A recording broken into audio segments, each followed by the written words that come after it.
భగవద్గీతలోని శ్లోకములు. తపస్విభ్యోధికో యోగి జ్ఞానిభ్యోపి మతోధికః కర్మిభ్యత్యాధికో యోగి తస్మాత్ యోగి భవార్జున. భావము: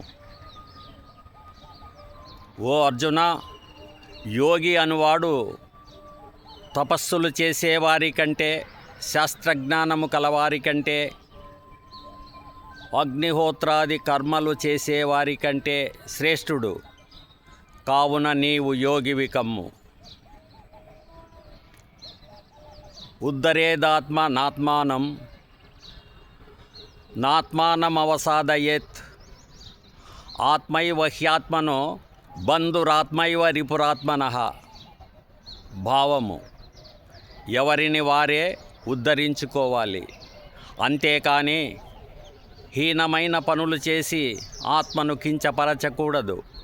అలా కించపరిస్తే ఆత్మే శత్రువై తనకు అపకారం చేస్తుంది. అలా కాక ఆత్మను ఉన్నతమైనదిగా భావిస్తే ఆ ఆత్మే మిత్రుడై తనకు ఉపకారం చేస్తుంది. Thank you. Please subscribe, like and comment.